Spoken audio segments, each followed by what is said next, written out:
Here's a trick I think you're going to enjoy. It doesn't look like it, but it does use a deck of cards. Now most magicians have a box. I have a little bag to keep mine in. Okay, so we've got some playing cards. Now if I was to shuffle these, you may think that there's something going on. So I want you to take those cards and I want you to shuffle the whole pack.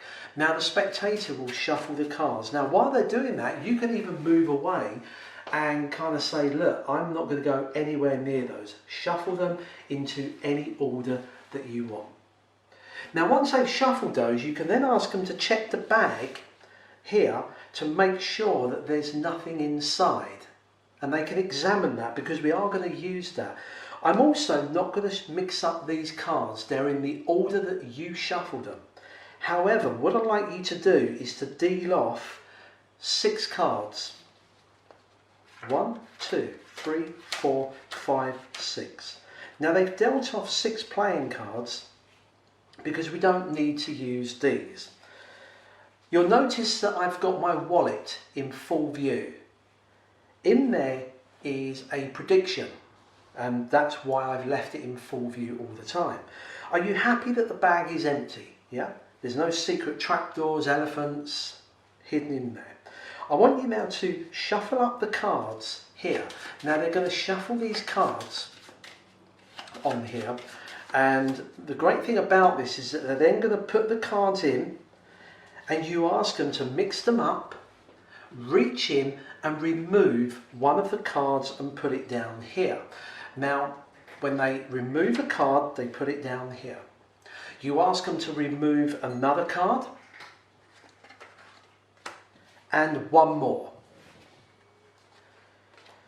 You did have a free choice. You shuffled the cards, you picked out 3 cards which we're going to eliminate, but remember you could have left these in there. We'll get rid of those. You are now left with 3 random cards. Nobody knows what position they're in. You shuffled them, mixed them.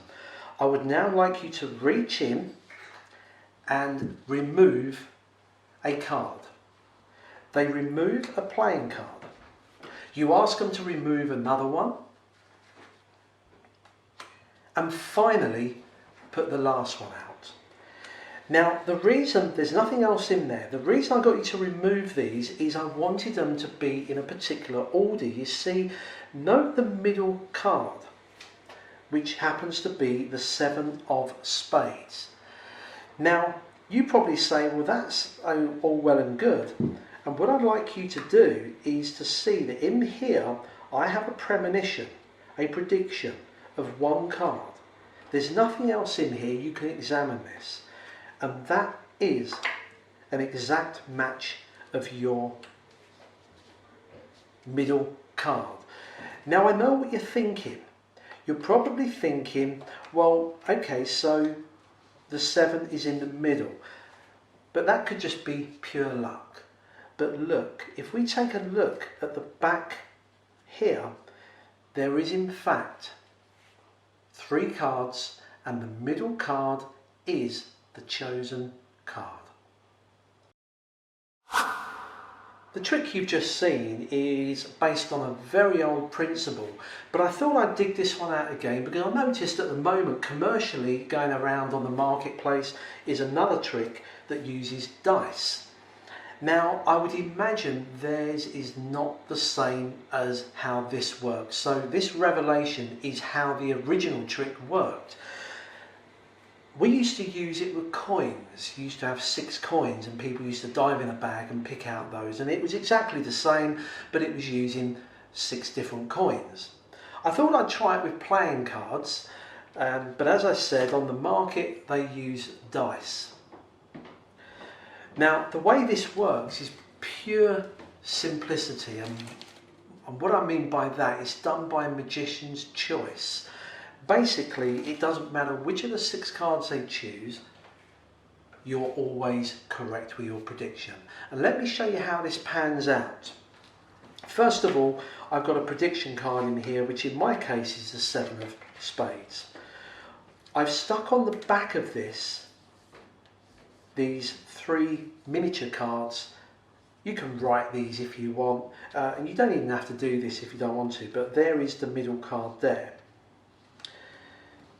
You introduce the cards. Now the first part that I did, you don't have to do. You can shuffle the cards and cut this to the top. What I do is I keep my prediction card, the one that matches the 7, in my pocket, and I ask them to shuffle the cards, and I keep my hands in my pocket. They shuffle the cards into any order. Now that's what makes this trick a little bit stronger in effect. They shuffle the cards. Now as misdirection, because I'm not very good at palming, I am going to bring this card out and load it on top. But what I'm going to do is to misdirect by saying just examine the bag here, and I move the cards to one side. There I've loaded on top of the shuffle cards that 7 of spades. They examine the bag. You can use any type of bag that you want. You ask them to deal off 6 cards. Now this is how it works. They shuffle these up and put them in the bag. Now when they remove these, let me show you how the prediction is going to work. Let's say that they remove the 7. The trick's over.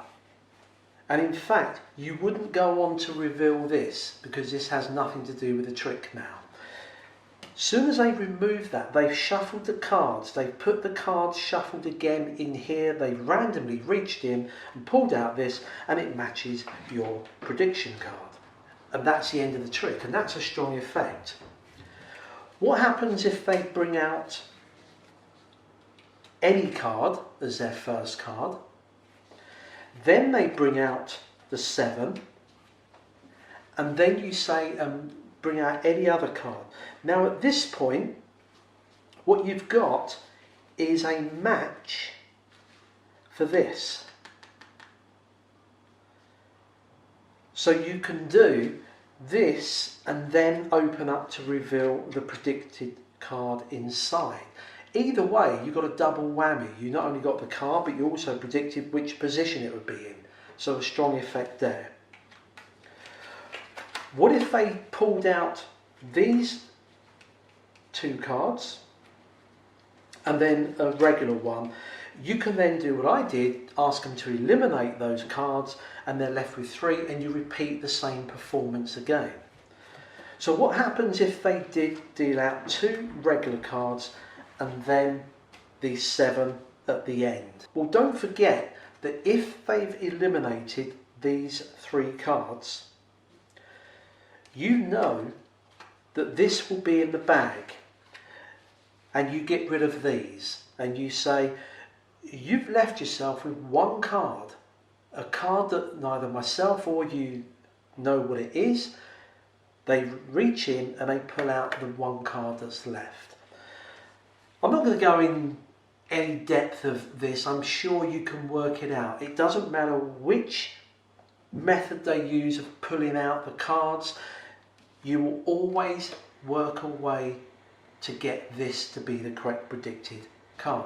It's a great effect. Now, I would imagine that this trick that's doing the rounds at the moment, and it's totally diabolical, but I'm sure that uses some sort of, surely they couldn't be using this old method from years ago to reveal the prediction. I got a feeling that they've probably got trick dice, or the box is faked, or there's something. You've got to be paying for a bit more than just this magician's out.